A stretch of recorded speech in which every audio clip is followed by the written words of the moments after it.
Hello, I am Tammy Monahan, and I'm doing this video for a Bible study that I'm doing, Proverbs 31 Ministries. I volunteer there, and we're doing a book on forgiveness. And I am making this public because, you know, we go through things, and our stories become our testimonies, and our testimonies become what we need to use to help others. And so by doing this video, that is my hope. I do want to forewarn you, there may be some triggers to certain situations. This is my story and my side, and there's others involved, and so you know they're free to like tell their side of the story or whatever. But it is a journey on forgiveness and things that have happened over my life. And, you know, uh, I've heard it said that, people would like to hear your testimony. And then you tell them your testimony of your past, and they'd like to say, well, what's God doing in your life today?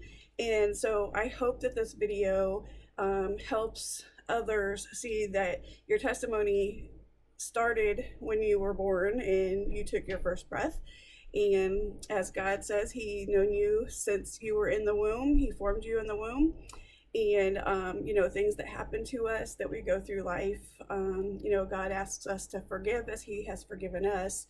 And so I hope that this testimony, not only from my past but to this day, because they all are connected, I hope that it helps someone else. And again, there may be some triggers in this video, so I just want to forewarn on that. So let me just get started. This week, my dad had an angiogram, and I took him to the hospital to have that, and he's doing great, and he gets to have a hip surgery soon. He had to have this done to confirm he didn't have anything wrong with his heart. And we were joking and talking, and we didn't always have that kind of relationship. The kind of relationship that we had in the past was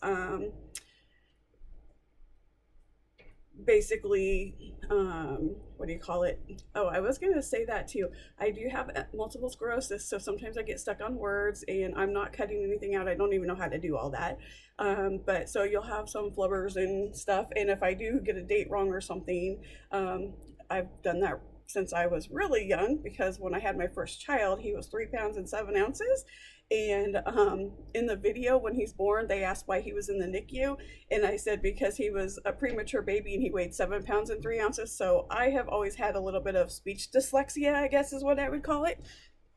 So I may do that here, and I'll try to make sure I catch it and correct it. But sometimes the things that come out of my mouth are not exactly what my brain is trying to say in the correct form, so it may be backwards or something. So just a forewarning on that. And if I do have to make a correction, I'll put it down in the notes just to like confirm what I was saying. And so going back to my relationship with my father, it was just me and my sister. We come from a huge family. My dad's one of 15. Amazing. It's so great to be a part of a big family. My sister was really close to my dad while we were growing up, and I was very close to my mom. She was my best friend. I'm just gonna like lay this out here because it's just the beginning of what happened. But I want to say that I love my parents very much, and none of this has to do with they did something wrong, because I'm a parent and I've messed my kids up probably more than anybody has. And so none of this is about like things that my parents did wrong. It's about how I took things. And that's a big thing, is like how we take things, because we're our worst critic. And so when someone says something to us, it's not necessarily what they were trying to say, and they are doing their best just as we are doing our best. So when I like have this discussion, I want everybody to know that I love my parents very much. So when on my 12th birthday, we went on a weekend trip with some family, and some things happened there, and I will just say I was sexually molested. And I did not tell anybody right away. I was scared, and like I said, we have a big family, and so I did not tell anybody.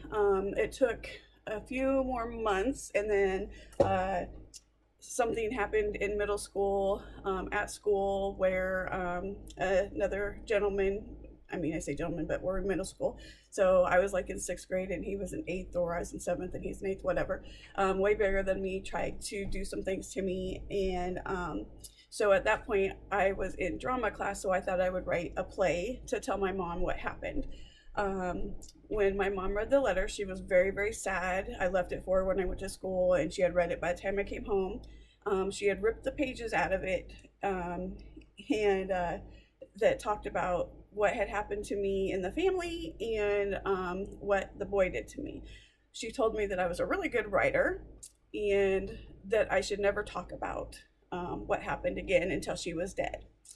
So, moving forward, I will add that I started my menstruation that year, and I was afraid that I was pregnant because that's how much I knew about this.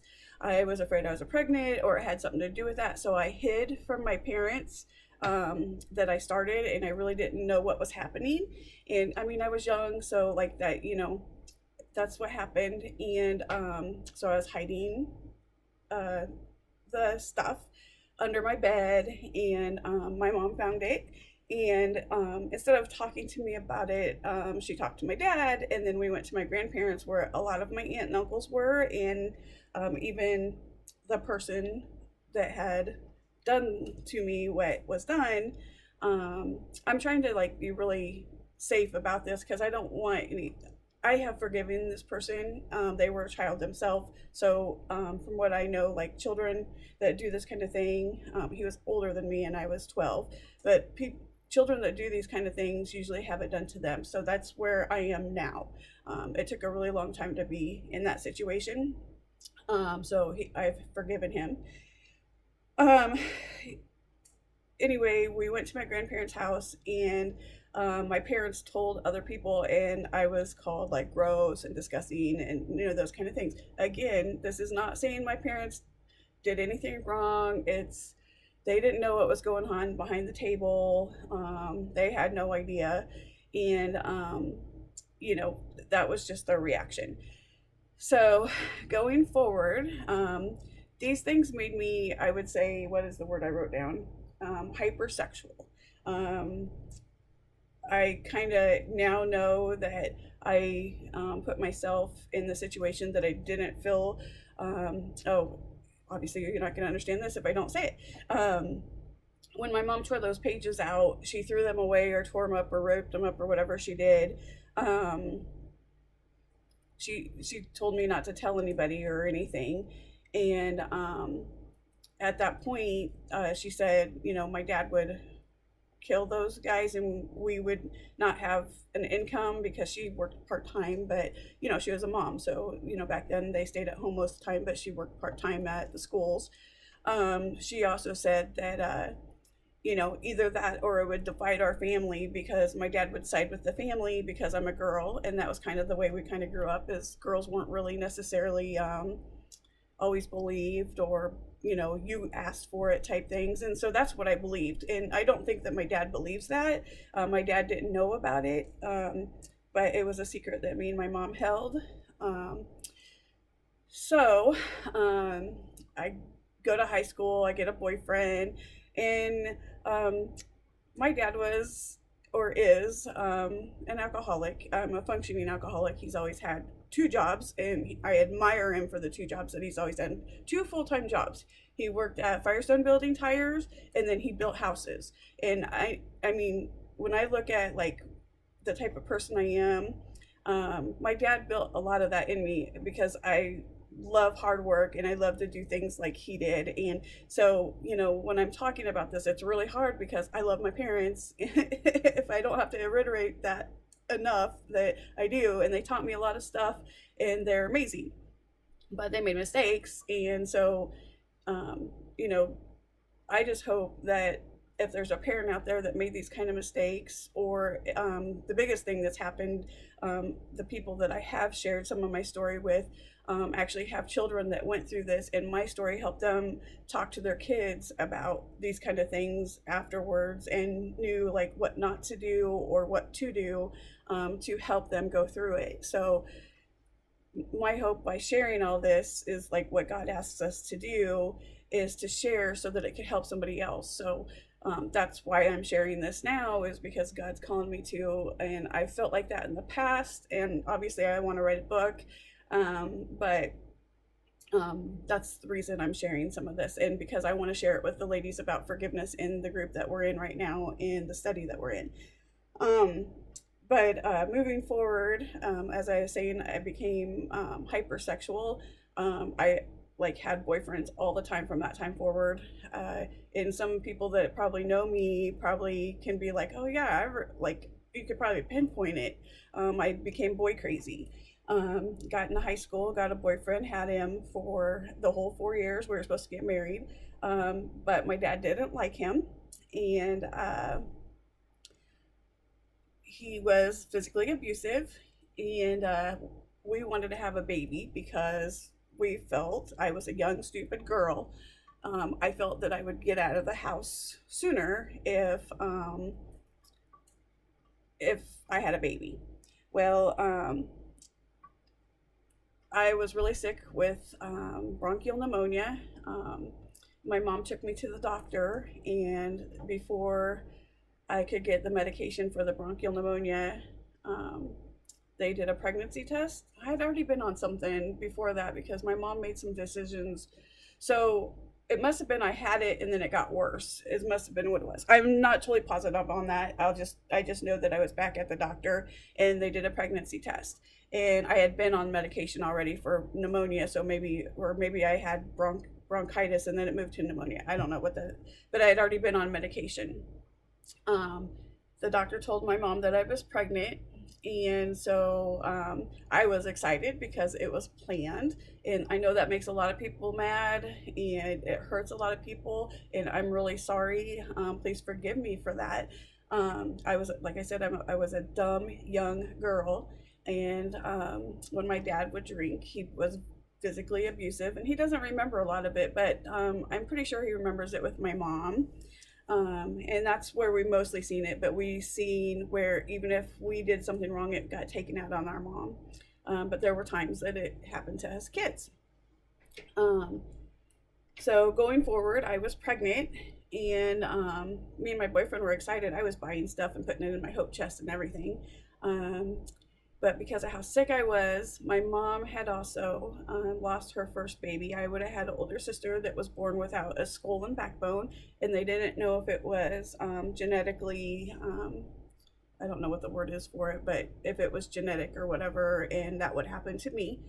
Um, so she said either I had to move out because she didn't want to tell my dad, and that again, that his abuse would happen, and that I would either have to move out or abort my baby. And this was like an extremely hard thing because I wanted this baby. I had planned for this baby. I wanted to have this baby um, so that I could move out. But then reality hit that yes, I had a job and he had a job, but we were both in high school. I was 15 at this time, maybe 16. Yeah. And so I did have an abortion, and I blamed my mom for that for a really long time. Again, there were only a few people that knew. I had a few girlfriends at school that knew, and some cousins. Uh, Ooh, this is harder than I thought it was gonna be. So I really blame my mom for that. And again, I was told not to tell anybody until she passed away. So there I have like these two things that I'm holding on to, and I built my life on that belief that I wasn't good enough, and that it was okay for others to decide for me what my life should be. So I ended up in abusive relationships. I believed that I didn't have the right to question it, basically. Um, so, what was my next move? Well, I got pregnant again. And this time I made sure that nobody knew until I was about 7 months pregnant. I was very thin back then. I only weighed like 90 pounds, and you really couldn't tell. I just started wearing sweatshirts and stuff over it. and over my baby boy, who's going to be 32 this month. Oh my gosh. Um, Yay. Um, but about 2 weeks before I went into labor, my mom found out. And no, my mom found out about a month. And then 2 weeks before I went into labor, my dad found out. But I went into labor early and I had a premature baby. He was 3 pounds and 7 ounces, and he had to stay in the hospital for a month and a day. He got out the day before Easter in 1989. It was really hard. There were some questions my dad asked that were very, I'll just say the word, they were racist, and that hurt. Um, so just trying to get past that and stuff. That's just the type of person my dad is. He's very old school, and I had to forgive him for those things too later in life. So moving forward, I did not get married. I was supposed to get married 2 weeks after my graduation, and there was a situation. I don't know how else to say it. I was raped, and my fiance did not want to marry me because he was the only person I'd ever been with consensually. And so we broke up. My parents made me go sit at the church by myself the day of the wedding. So I took a young cousin with me, and she sat with me, but it was probably one of the hardest things up to that point that I had ever been through. And when you go through those things, you also think about past and what they've done, and those kind of things. And again, I have forgiven my parents. They made the best choices that they could. I ended up in another relationship right away for about a year, got engaged to that person, got unengaged, then met my first husband, and we only knew each other for a week, and he asked me to marry him, and we got married a couple months later. He's an amazing man. He's a Marine, and most people understand that people that live life with me know that he's like one of my best friends. The couple years after we were married, his PTSD was triggered by an incident in his family, and he started becoming abusive and told me that he didn't want to be married anymore. So I had came home, and I was saved at church during this time, and I was working, and what I learned in the little bit of time that I was at church was that I needed to be with my husband. And so we got back together, but things were never really the same. We had a third child that has Gulf War syndrome and kidney disease, but I forgot to add that we had a kid in between there, but most of our marriage, he was deployed or gone or those kind of things. And then in 1997, we got out of the Marine Corps, and we came home. And because of our relationship being like it was, like we had like what I call it, kind of the military honeymoon type thing, is he would leave, he'd come home, we'd have like a honeymoon, but then as things started getting rough again, he would leave. So then we'd have the honeymoon phase again. So that was kind of how we made things work. But then when we got out of the military, we were together all the time. We had 3 babies. One that has they said it was like ADHD and those kind of things, but today we kind of think it's other situations. But he was my 3 pound 7 ouncer, and they said that they probably took the oxygen off too soon for him, and so that he had like some learning disabilities and things, and he's doing amazing today, so I'm very proud of him. But anyway, so we had children that had some issues, and that oldest one was in a wreck on his four-wheeler, not four-wheeler, what do you call it, go-kart. And so then we had medical stuff going on with him and our youngest, and like I said, I've messed up my kids just as anybody else. We invited a third party to our marriage. I was getting attention that I've never got before, and I'll just leave it at that. And she, yes, it is a she, and I were really close. We were really had a lot in common. My mom introduced us and said we'd be best friends. We did end up being best friends, but we took things to a different place, and I don't regret any of that. It is a part of my story, but there became jealousy and those kind of things. And one of my boys got hurt by their dad, and so then there was a divorce, and the female and I stayed together. The three of us had a child together. He's going to be 18 in a couple of months. I did not give birth to him, but I am his mother. I said from day one that I would always be in his life and take care of him, and I do. But then her and I split up, and a couple of years later, and I will say that there was also a lot on me at this point, that I kind of became the aggressor, and I will admit to that, that from past relationships, I had to learn to fight back, and so we were in an abusive relationship with each other, so it's kind of different with two females. No different, but different. When my mom found out that I was getting divorced and staying with the female, she told me that I was dead to her and that I was a sinner. And, you know, I believe that every person that is in the LBTQ, I probably said that wrong. Anybody that's in this kind of situation, whether you felt like you grew up that way, you were in a different body, I just want you to know that God loves you, and He loves you deeply. And I am not here to say that it's a sin or not a sin. My point is that I've been there, and I lived in the community, and I know even within your community it can be lonely.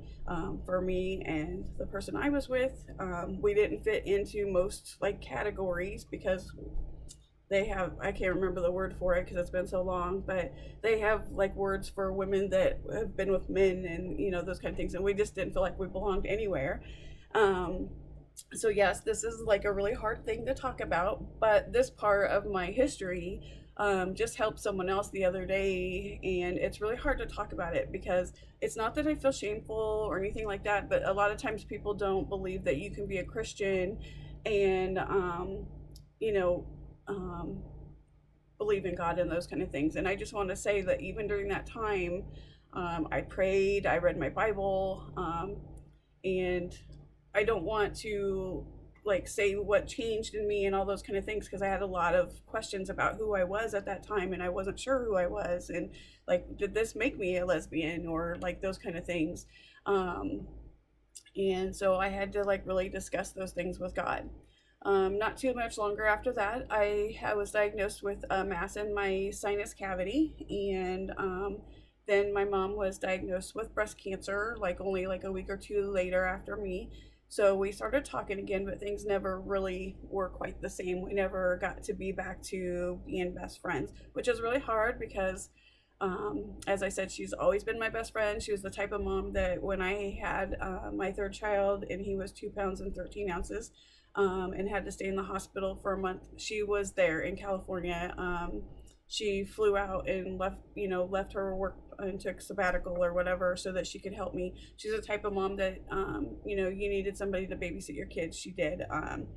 The type of mom that when you went to her house and you were struggling food wise, that you could just go shopping in her cupboard, and that would be anybody, like if you're her biological child or not. You were always welcome. And a lot of people know this about her, is that you could go and stay at her house anytime. Like, she welcomed everybody, and she had the hugest hospitality. She was amazing. But our relationship never really got back to what it was. But the day that she passed away, passed away from breast cancer. She was diagnosed, and then 5 years later, right at the 5-year mark, it returned in her bones. And she had a couple surgeries, and that's what took her life, was an infection in the bone when she was trying to have surgery in her leg or hip. And so on her, oh gosh, this is like really hard to talk about this stuff, but like, I really hope it helps somebody. When she was taking her last breath, I let out, the people in this room can testify, I let out the biggest like wail. And what people don't understand is that at that point, this is the point that I always have a really hard time with, is at that point when she took her last breath, all those secrets that she and I had like came to my mind. And I really blamed myself for a lot of that because my sin of like having premarital sex and having a baby behind their back. So, my sin caused that. My sin caused my mom to make a decision about me aborting my baby. And all of that just hit all at once. The secret of me being molested when I was a child, and all those things just hit me when she passed away. And she's been gone for 13 and a half years now, and for that 13 and a half years I have been working. God has laid me out on my bed with multiple sclerosis and laid me out on my bed to forgive. It took me being isolated and reading my Bible, time with God all the time. And when I say all the time, I really mean for all the time. For probably the last 4 or 5 years, I've started to come out and talk about this stuff because I have forgiven and I have that release and I have that peace in my mind. The day before my mom passed, she hadn't been able to talk for a little while, and she had grabbed the side of the bed and she sat up with whatever strength, the strength of God, that's all I'm going to say, and said, "I'm sorry." To this day, obviously, I don't know exactly what she was saying sorry for, but in my heart, I know that every one of those secrets and stuff that we are holding on to, that's what she was saying sorry for. She did leave a letter behind, and it's kind of where a lot of the hurt for the next few years after she passed came from, because she left a letter that basically said your life wasn't as bad as you thought it was. And she's right. It wasn't all bad, but unfortunately we kind of tend to hold on to the bad stuff. And it took me some time. I will say that for the first couple years after she passed, I was bitter. I was angry. I hated everyone. I didn't want to talk to anyone. I was suicidal. I had an issue when I was a kid that I started hitting myself. Then I would go to school and get in a fight so that nobody knew that the bruise that I would have was from myself. I was self-harming from a very early age. And because I was hating myself, I never looked at it like cutting. But after counseling, I realized that it was. And I don't even feel like doing that kind of stuff anymore. But there are circumstances that I have felt that come up when I cannot control things. And I feel, what's the word? In danger. Usually when I feel in danger is when it really happens, and it happened most of my life after like a fist fight with an ex or whatever. I would go and do that to myself because that's the worth that I was putting on my life. So I want to share that because if you're doing that kind of thing, I ask you to seek help, because it is an internal thing that you're telling yourself you're not good enough. And you're hurting yourself because the external pain kind of takes away. It doesn't take away. I don't want to say that word, but it numbs the internal pain. So the external pain numbs the internal pain. And it's actually why I say I'd rather be physically abused than verbally abused. My husband now of 15 years is bipolar, and it is not his fault, but verbal abuse does come out quite often. And he doesn't mind that I share this because we work on it a lot. We went to biblical counseling and those kind of things. And there's a book called Your Pain is Showing. And at my church, I went up front and was able to, with Pastor Larry Lowe, walked through a thing that he talks about in his book. He walked through that with me, and I was able to let go of a lot through that through that exercise. Sorry, hang on.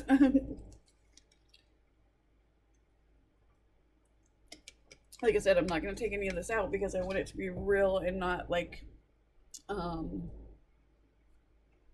cut or whatever.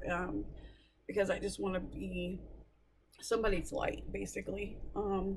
So anyway, when I had that exercise done with Larry Lowe, I'm not gonna be able to walk all the way through it because I don't have the book here with me. But he has you close your eyes and like say a prayer, and then ask you like your like the first memory that comes to your mind or first thought or whatever. And the first thing that came to my mind was my mom being hurt and beat up, and that I could not help her.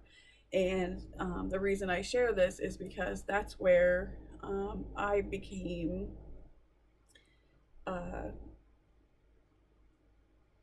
self mutilating, I guess, is because I couldn't help someone and I couldn't help myself. I couldn't help my mom. That's where that came from. So, going forward from that,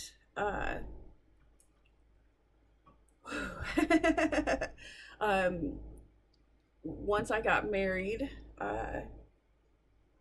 to my ex-husband, I was at a pizza restaurant, and there was a dance floor in the basement, and so me and my cousins went there. It was supposed to be my going away to California party, and we were doing a line dance, not a country line dance, but electric slide. And I was in the back, after you turn and then you go and then you turn and you go. I ended up in the back, and a couple guys picked me up and took me into a back room. Back there were 5 guys, and I guess I was just the easier target being in the back at that point because I was closest to the room. There was a song that a lot of people knew back then, OPP, Other People's Property, I guess is what it like stands for, and that was on. And when there was a break in the music, I screamed, and my cousins and my sister like knocked on the door, got the door open. I have no idea. I have no idea how they even got in there, but it got me out. They got me out, and us ladies had to fist fight our way out. It was a very scary thing. But the reason I bring this up is because healing and forgiveness in all of these circumstances took different things.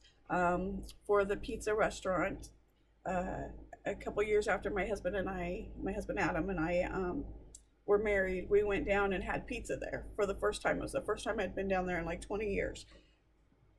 Excuse me. And then it was really weird. Like 2 years ago, my cousin got married and had her reception there, and I hadn't went into the basement until that time. And I've been able to go into that basement now and forgive, and that did a lot for me. It helped me let it go. I mean, it's just amazing that I have peace over it. And as God says on the cross, Jesus says on the cross, "Forgive them, for they know not what they do." I feel that. Like every time somebody hurts me, because we all know the word, we all know hurt people, and healed people heal people, and that's why I'm here, because I pray, pray that by sharing this story, that I can help someone heal. Again, it took me a very long time for me to forgive my parents. And one of the hardest things about that is I've always blamed my dad, always. And then when my mom passed away, I realized how much her hand was in it. And like I said, it was really hard for me to like get that through. She was my best friend, but then she's gone and we can no longer talk about this. And a lot of people were upset with me because I would like just say or post something on social media that people didn't understand, because they didn't understand where I'd been, and they didn't understand what I was going through about holding on to these secrets that nobody knows now except for my mom, or just a few people. So forgiving her took some time, and forgiving my dad took some time. And I realized a lot is that my dad didn't know none of this, like none of it. In the last few years, I've actually talked to him about most of this stuff. I'm trying to think. I think everything, honestly. I'm trying to think. Is there something I haven't talked to him about? I mean, we've had discussions and stuff over almost every one of the subjects. There may be something that I didn't like fully like, because you don't need to fully explain everything, just like I don't here. Um, but you know, trying to think of where I was going with this. A lie. When you lie, you're easier to lie again to cover up that lie. And then you lie again. And that's the way sin is, I mean, obviously. But that's the way these kind of things happen in families where the chains don't get broken. It's because you're now covering up this and then you cover up that. And so your sin actually caused other people to sin. And it just escalates and keeps going. And those are the chains that are locking, is this sin and then this sin. And then all of a sudden you have chains wrapped around your whole body and a lock on it and you can't go anywhere. And that's where like Lisa's book is helping me a lot, is that, well, I mean, the last few years I've been on this forgiveness thing anyway. And then I started reading this book and, okay, so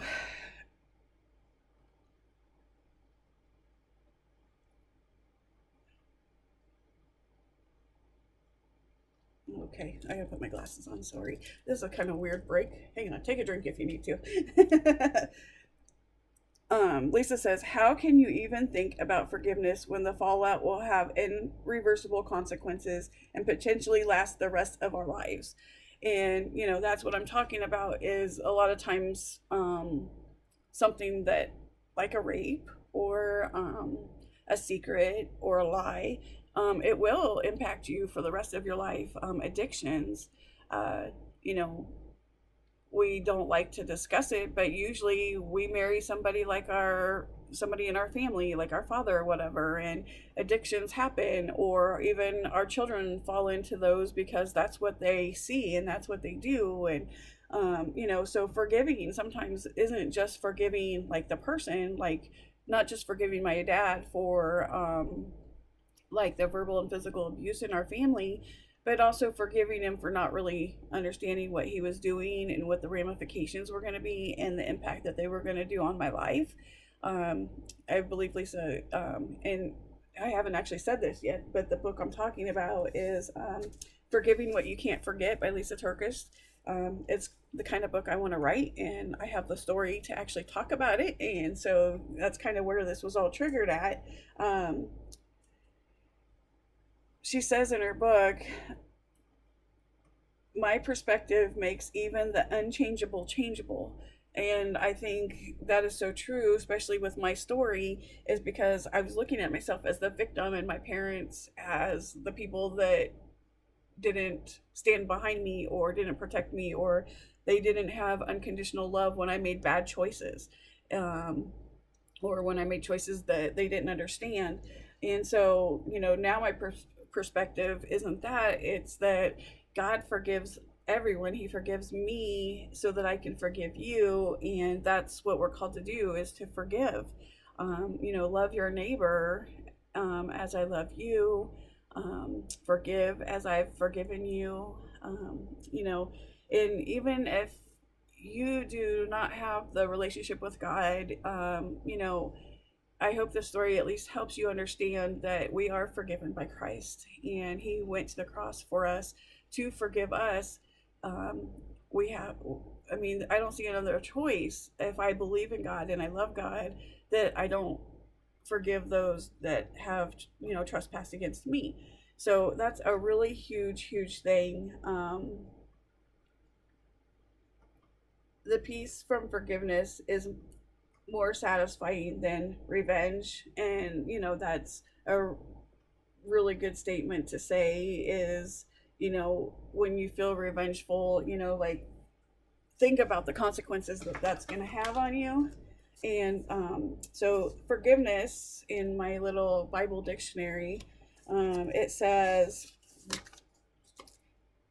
it's a term used to indicate pardon for a fault or an offense, to excuse from payment for a debt owed. God is characterized early in life of Israel as a God who both forgives and holds the guilty accountable. So, that's kind of where we go into, I'm not their judge. And when they go to Christ to be forgiven, that's between him and them. But if I forgive them as God forgave me, uh, that's what I'm called to do as being a Christian and loving God.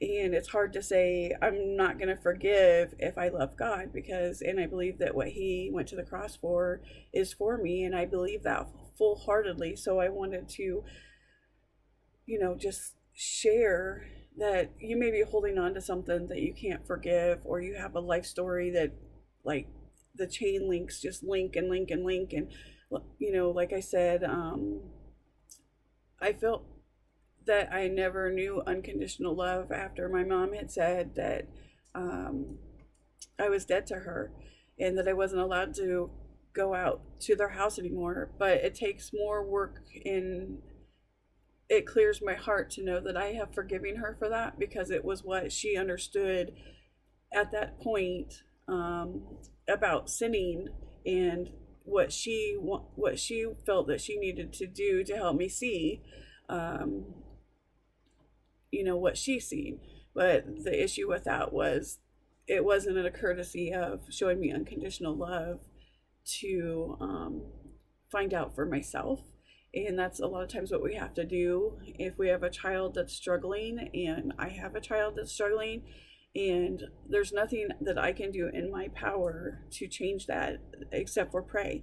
And, I can love him and cherish him and show them, the way God would treat him instead of the way the world treats him, basically. And I hope that I do that. Like I said, I mess up with my kids too. We all do. And I forgive my parents for that. It makes me so happy to say that. And I forgive, the family member that molested me. And I forgive the guys that took me. I forgive the ex that, left me at the altar. I forgive both my exes that are, I don't know how to say it, that are married now. And, I love them deeply. They're our best friends. And if I was a cause of their hurt, I hope they forgive me. Um, and I feel that way with my kids and stuff. And so I hope this helps someone. I don't care if you share it, because the reason I am sharing is because what God says for us to do. And that is, I'm going to give a couple of Bible verses to close out today. 134. But with you there is forgiveness, so that we can with reverence serve you. That's Psalms 134. Again, that is, but with you there is forgiveness, so that we can with reverence serve you. And, that's where I'm at, is, I'm able to forgive and now also share because of God. And that's the only reason I'm here today. And I'm no longer a self-harmer. I no longer stand for being in abusive relationships. And, I can have an amazing relationship with my father, and, be able to talk about those things. And as I was saying that, I had a picture of this when, it was not too long after I had my first son in high school. I came home with bruises, and my dad and my mom got in a fight. And, so I was 17. And, he was saying to my mom, how could she be with somebody that abuses her, as he was lifting his fist. And I was standing there with my baby in my hands. And she said, where do you think she learned it? Where do you think she learned it? And that was the last time my dad ever raised a fist to my mom. The thing about that is, he was still verbally abusive. And, that's between him and my mom. That's the thing, is he has to forgive himself. She's been gone 13 and a half years. And for a few years, it was really hard for me to be around him until I really realized that I was holding him accountable for things that he didn't even know about. So, that's where I just want to say is, sometimes people don't even realize that they've hurt you or offended you. and you're carrying it around. It's like the biggest thing. It's like you're carrying a ton of bricks, and you're carrying it and you're carrying it, and that person hasn't even ever thought about it ever since. I say things sometimes that all day long I'm like, oh, I can't believe I said that way, or especially with my MS, it's like I say words, like I said, I say words backwards, and it's only thanks to the Lord for my prayer before is to help me do this video. I know it's long, and I really appreciate you hanging out with me and listening to the whole thing if you've listened this far, because it's really important that if you're out there and you've went through one of these things, that I'm here. Email me at monahanltammy@gmail.com if you want to write in, and you can find me on Facebook.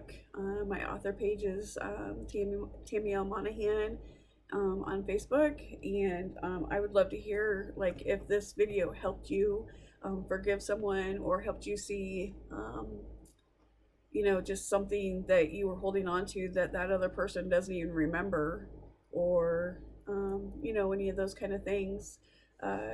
Forgiving some of these things is really hard because they affect you for the rest of your life. Like I said before, is that I'm never gonna be able to just forget that I had an abortion. I will never forget that. I will never be able to forget that I was with a female. And again, that's not saying because I was sinful and all that stuff. I'm just saying, it's something that impacts me for the rest of my life, especially because we have a baby. Or he's not a baby, he's 18 in a month or two. But there's things that you carry for your whole life, and you don't talk about it, and you don't have someone to discuss it with or share it with, or you're ashamed to share it, or you're afraid that people will look at you differently if you do share it. And I just want to say that there's somebody out there that's suffering the same way you are, and so it's important that you find a biblical counselor, a good therapist, find someone that you can confide in, a good Bible study group, any of those things that you can find your tribe and be able to talk about those things that are on your chest that you carry for your whole life, those chains that are wrapping around you and tying you down, so that you can start to let go and open those chains and let God have them. And with that, I'm going to say this. Therefore, my friends, I want you to know that through Jesus, the forgiveness of sins is proclaimed to you. I hope that if anything else during this video, you can see that Jesus Christ died on the cross for you. His blood was poured out for your sins. And if you have any questions, or if you want to comment, I know this is going to be kind of a hard video for my family and friends to see, but if you think in our family history, in our past and stuff, on things that I was going through, or maybe even what you were going through, you can see some of these things tied up in a bow now. I mean, not saying that everything's going to be tied up in a bow, obviously, but you can kind of see some of the things that was keeping me bound and bitter and angry. So I love you, and I hope that this is something that helps every single person that it touches. And again, I don't care if you share it. I know I've made this video for my actual Bible study ladies, but I want to make sure that you know that you can share it so that it helps someone else that may be holding on to those chains and not being able to forgive. Love you very much. Have a great day.